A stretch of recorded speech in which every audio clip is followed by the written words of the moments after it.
Good morning and welcome to Sunday service on this nippy winter day, and thank you all for coming out. My name is Sudarshan, and this is Savitri, my wife, and it is our blessing to share Sunday service with you this morning. I'd like to especially welcome also our guests at the Expanding Light and our visitors, and also all those who are watching all over the world on the internet.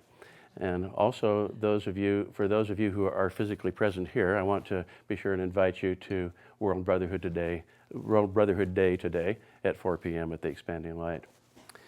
And our reading for this morning is from Rays of the One Light, which is parallel passages from the Bhagavad Gita with commentary by Swami Kriyananda based on the teachings of Paramhansa Yogananda. And today's topic is living in the presence of God. Truth is one and eternal. Realize oneness with it in your deathless self within. The following commentary is based on the teachings of Paramhansa Yogananda. In the Gospel of St. Matthew, chapter 25, we read of a king, capitalized K, king, for the references to God, who welcomes certain devotees to the divine consciousness, saying, I was an hungered, and ye gave me meat. I was thirsty, and ye gave me drink. I was a stranger, and ye took me in, naked, and ye clothed me. I was sick, and ye visited me. I was in prison, and ye came unto me. The elect asked him when it was that they had served him in these ways, and the king answered, Verily I say unto you, inasmuch as ye have done it unto one of the least of these, my brethren, ye have done it unto me. To see God as residing in every human being, as indeed he does, is to open oneself to limitless opportunities for serving him. Paramhansa Yogananda, in Autobiography of a Yogi, described a saint who lived in this consciousness as the greatest man of humility I ever knew. He described a seemingly chance encounter with this saint. Another day found me walking alone near the Howrah railroad station. I stood for a moment by a temple, silently criticizing a small group of men with drum and cymbals who were violently reciting a chant. How undevotionally they used the Lord's divine name in mechanical repetition, I reflected. My gaze was astonished by the rapid approach of Master Mahashaya. Sir, how come you here? The saint, ignoring my question, answered my thought. Isn't it true, little sir, that the beloved's name sounds sweet from all lips, ignorant and wise? He passed his arm around me affectionately. I found myself carried on his magic carpet to the merciful presence. If you would see God, watch for him everywhere. If you would hear his voice, listen for it in all sounds and also in their supporting silences. If you would know God, seek his wisdom behind merely human knowledge. The Bhagavad Gita in the 6th chapter states, He who beholds my presence everywhere and all things dwelling equally in me, he never loses loving sight of me. I know the last part. Nor I of him through all eternity. Thus, through Holy Scripture, God has spoken to mankind. Om,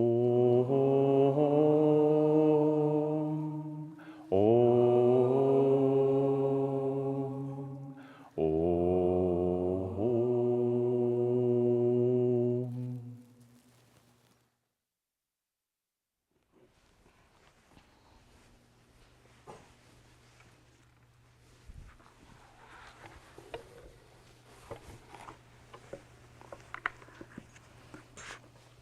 And as Sudarshan said, my name is Savitri, and I too would like to welcome all of you to Sunday service this morning. I'd like to begin by reading from Whispers from Eternity. This is prayer poems by Paramhansa Yogananda. And the one for today is entitled, Many Doors Opened Before Me.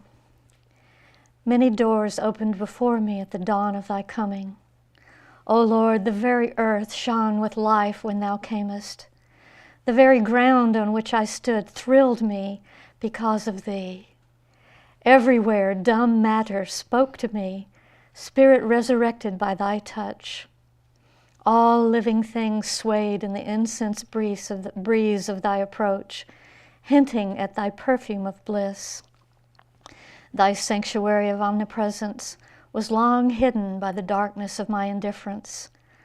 Now, on the revealed courtyard of thy temple, I find thy foundation of joy gaily bubbling. With uplifted palm cups of craving, I catch and drink from the vital waters of thy solace.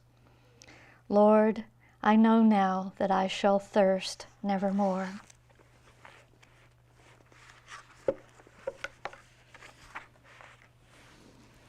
We have a beautiful topic today, which is living in the presence of God. I'd like to begin by telling a rather unusual story that Swami Kriyananda used to tell us many years ago.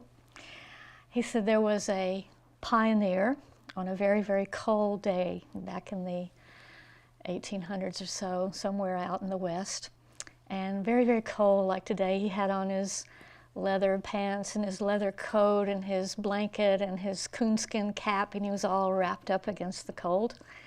And he went out and was working around his place, and he happened to see an Indian, an American Indian out there, and the Indian had on a loincloth, and that was it.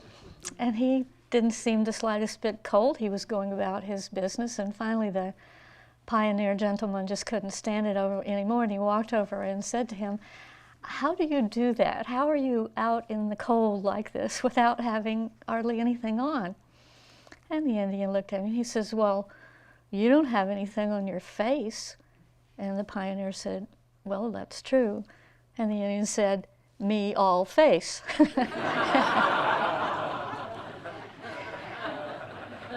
So sometimes I wish I were like that.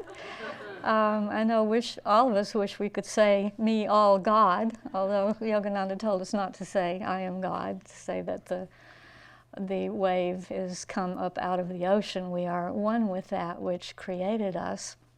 It would be wonderful to be able to say that and really mean it and have it be so, as Yogananda did. Yogananda would say, "I killed Yogananda long ago. No one dwells in this body but God." I was thinking how wonderful it would be this morning if I could just kick Savitri out totally and have God up here giving you this talk, but it doesn't really work that way, does it? Swami tells us that story of standing before people and deciding to see if God could speak through him, so he just stopped speaking and nothing happened, and he realized, no, it has to be some sort of partnership.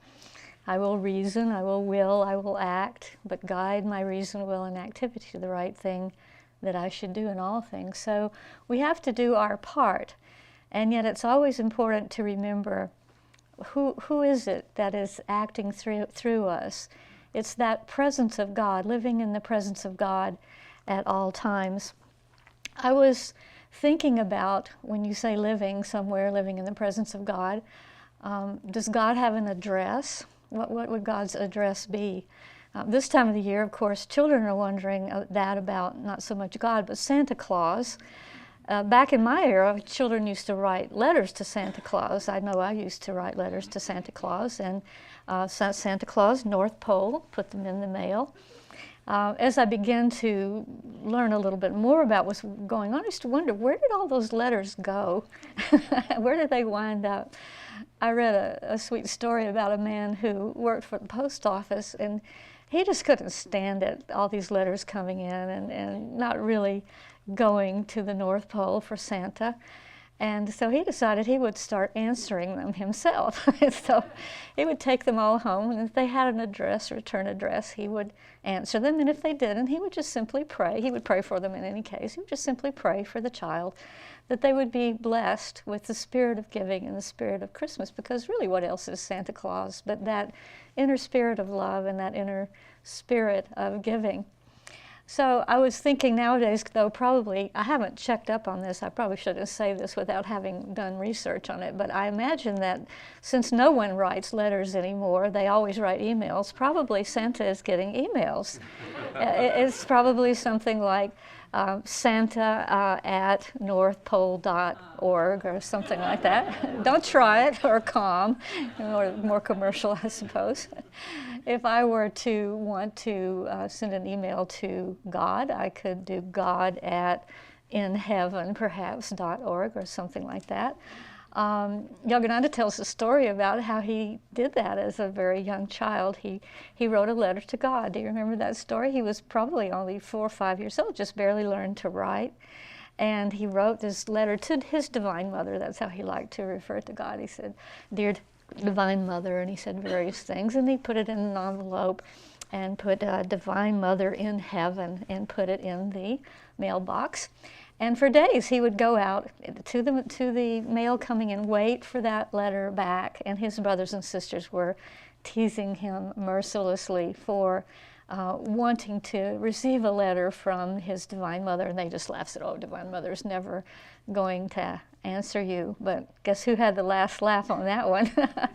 Divine Mother, as far as I know, didn't send him an actual letter. She decided to do something better, and that was show up and come and visit with him and bless him and love him. So actually, God does have an address in a certain way.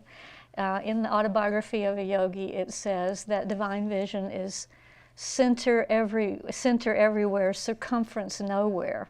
Center everywhere, circumference nowhere. And that means that God is present in everything, in every atom, in you and me. There's nothing but God. There's nowhere that God isn't. So that's God's address, is everywhere.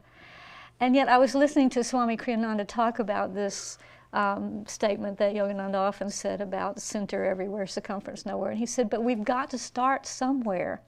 We've got to start, so we can't just go, God is everywhere, ho-hum, God is everywhere. We have to say, God is here in me. This is where I will start, feeling centered here and calm in my own center and finding that God within myself. And then from that place, I'll start there and then start feeling the presence of God in everything around me. So there's a starting place with that, and that is within your own being, within the center of yourself. Becoming centered in yourself doesn't mean becoming self-centered or selfish.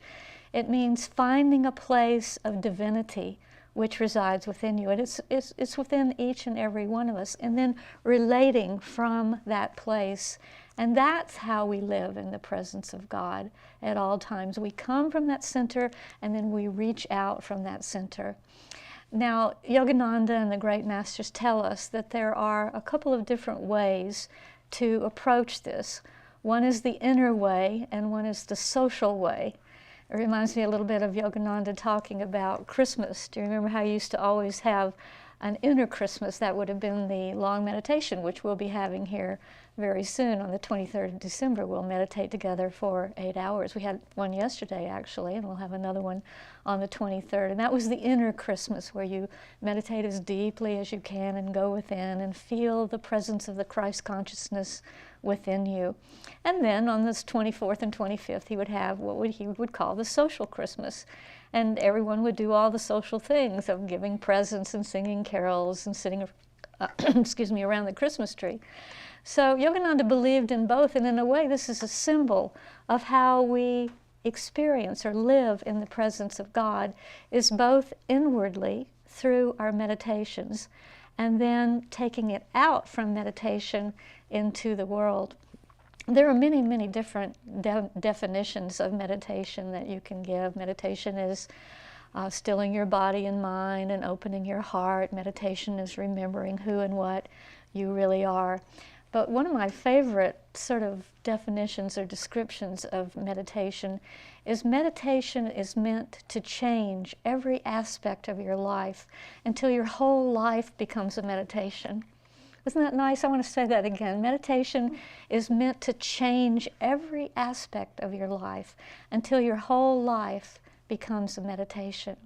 So in this Christmas season, let's vow to have both an inner and an outer Christmas. Let's go as deeply as we can in our daily meditations, in a longer meditation when we have the opportunity to do that.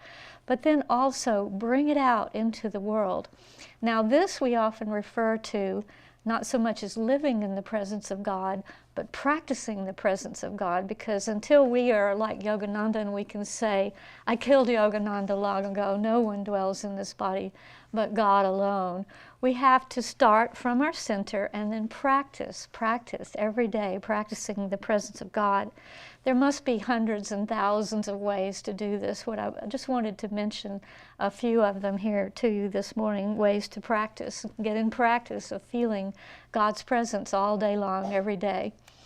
The one I like to do so much, and I try to do it every single day, is right at the close of my meditation. I like to go as deep as possible into my meditation. Those of you who know me and who are able to come to our morning meditations here in Hansa Mandir might have noticed I always sit about right there. I put my knees up to the altar. I just get up here as close as I can to the masters. And then just before the close of meditation, I'll open my eyes and I'll look at this picture of Yogananda. Actually, I look at all the masters, and then I'll just zero in on Yogananda and I'll say, Master Yogananda, I'm about to stop meditation now, and I'm about to start my daily life. So could you please help me to remember what I've just experienced in meditation, the inner peace? Would you help me remember to bring it out into my day? And as many times as I forget, would you remind me again and again? Let me remember your eyes looking at me here at the altar. Let me remember, I think those eyes there are saying, Savitri, get it together. Remember God. Feel God flowing through you. Don't just go through a day absent-mindedly. Sometimes I like to play a little game with myself, and that is, how long can I remember God after meditation is over? You know, sometimes it's not more than 10 or 15 seconds even before I'm pulled off of that inner center. But see, that the trick here is just reminding yourself over and over, who am I? Why am I here? What am I doing?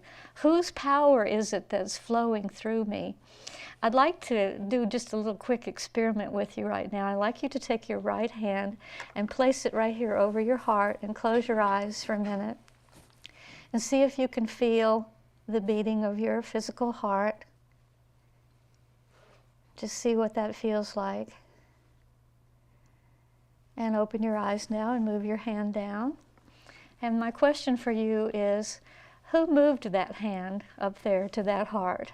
Was that you? Partially, but it was also the power of prana, or life force, which is conscious cosmic energy. That's God. Some of the great saints say that they get to a place where even to pick a piece of straw up off the ground, it's not me doing that. It's God doing that through me. It's not me speaking. Who is that beating in your heart there? Is that muscle in there pumping away in there? Well, in a certain sense, of course it is, but really, more truly, that's God beating in your heart. And to be aware of that, Yogananda puts this very frankly and cutely, I think. He says, if God stops ticking in your heart, all your appointments have to be canceled immediately. And so to recognize that all day long. So at the close of your meditation, determine, in this day, I will always try to practice the presence of God, feel God working through me, thinking through me, talking through me, even beating in my heart. Another thing about practicing the presence of God I've found in my life is to start with things that are easier in the beginning, because some things are a little harder to feel the presence of God. So start with something easy. Now for me, one of the easiest ways, and I think for many people this is true, is to experience God in nature. Right now I'm just peeking out the window and nature is starting to do some beautiful things out there. It's starting to snow a little bit. And I'm not all face, me all face, so I'll probably get a little cold out there. I actually prefer warm weather myself. But nevertheless, feeling God later on today, if there's lots of snow, maybe you should just stop a little while and take a walk and enjoy it and feel. Swami Kriyananda often suggests to us that we take walks through nature. Just walk through nature and say, this is not me walking, this is God walking through me. And this too is God, and the trees and the snow and the flowers and the whatever it is you see. This is God moving through the power of everything, and at the heart of everything. God is in me, God is through me, God is in everything. So if you haven't done that lately, it's a good time of year, even though it's cold outside, to go out and take a walking meditation and feel the power of God walking through you. Years ago, I had an interesting thing happen to me. I actually wrote up a little article and put it on our website as a blog. If you want to read the whole story, I'll just make it very quick here. I had just read the autobiography of a yogi, and I had felt very powerfully drawn to Yogananda and this path, but I had never yet met another disciple, another person that followed Yogananda. So I was very zealous. I was telling all my friends. I was very excited about all of this, and they were sort of yawning or turning in the other direction at me for my zealousness over my newly found path. But one day somebody came to me and said, I know somebody else who follows Yogananda. And I said, well, that's exciting. Where are they? And they said, well, he's an American Indian. He lives up in East Texas, near Nacogdoches, which is way out in the piney woods of East Texas. And he probably would enjoy meeting you too, since you're a disciple of Yogananda. I couldn't have called myself that in those years. I didn't even know what a disciple was. But I certainly wanted to meet somebody else who followed Yogananda. So I found the directions. I mean, it was way, way, way out in the woods. It's just this little clearing, a little shack that this gentleman named Red Eagle had built for himself. And so I met him, and sure enough, right away I started asking him questions about Yogananda. And how long have you been following Yogananda? And what do you do? And he was a rather silent man, a rather stern man. But I think finally he just got tired of me asking so many questions. And he said, let me show you some things about energization. I knew what that was, but I'd never really had anybody show me. And he really gave me some great pointers about energization. And then he said, and let's meditate. And this is my first group meditation ever. Me and Red Eagle out there in the East Texas woods.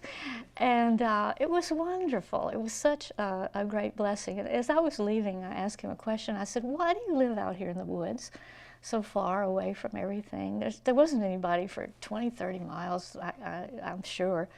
And he said, because the veils are thinner between me and God. The veils are thinner. I can feel the presence of God. And I really, honestly, when he said that to me, I didn't really know what that meant. I went on back to the city and tried to meditate on my own, and I began to realize then what he meant is that between me and God were these veils of delusions, of concrete and traffic and noise and all of these things, and that when I could get out into nature, God felt more present to me. And since that time, I've always tried to make that an important part of my life, and I hope that you will too, because indeed the veils are thinner, and we need to start with the easier and work our way up to the harder. When you're doing mundane tasks, when you're doing something that doesn't require a lot of mental energy, such as washing your dishes, this is a good time to chant or just to say God's name or to practice the presence of God in some way. I have a little mini altar right above my sink where I wash the dishes, and I just chant and look at that picture. And it's just a very simple thing, but it's a wonderful way of bringing God's presence into my life. Speaking of chanting, I chanted that chant at the beginning of service on purpose, that one, I want only thee, Lord, thee, only thee. I remember when Swami Kriyananda wrote that chant, he wanted to write something with just very simple words, just 4 or 5 words, that we could repeat over and over again so that it could go into us. I think he wrote that chant in about 1983, 84 or so, and we were all chanting it with great vigor in the beginning. But the thought occurred to me, and apparently it occurred to someone else, because they finally asked Swami, because when I was chanting this chant, I want only thee, Lord, thee, only thee, this voice kept coming in and it kept saying, you know, that's not true. you want a lot of other things. Yeah, that's true, okay. But I want to want only thee. So that's an affirmation here. So finally somebody got up the nerve to say, Swami, when I'm chanting that chant, what is it I'm supposed to be thinking about or saying? Is it I want to want only thee? Is this affirmation? Because Swami just smiled sweetly and he said, no, it's really not that. He says, what it really means in the heart of that chant is I want to feel thee. I want to feel your presence in everything. I want to touch you in everything. I want only thee, but thee in everything, God in everything. And so now when I sing that chant, I remember those words because that expands it out, doesn't it? It's just not about just me. It's about the presence of God and our divine friend in everything and everywhere. Another way of practicing the presence of God is being around other people who practice the presence of God, of having satsang, we call it, being with others who are devotional, who love God, who want God. It rubs off on you. And you just kind of can't help yourself when you're around people who act this way. But there was a time when Yogananda was talking about the importance of satsang, of being around people who love God. And they said to Yogananda, but what if I'm alone? What if there is no one else? And I say this because we're going out over the internet here all over the world, and there's probably quite a few people out there who feel very much alone.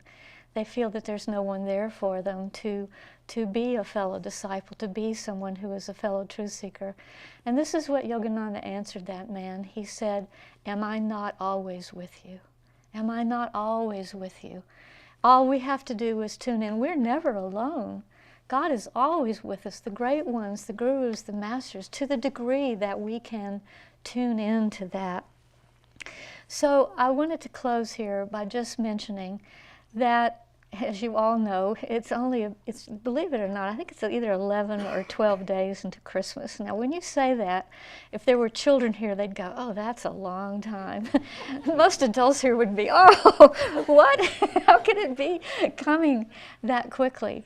But we have an opportunity now, between now and Christmas Eve and Christmas Day, to really work on practicing the presence of God, to bringing a feeling of Christ consciousness into our being.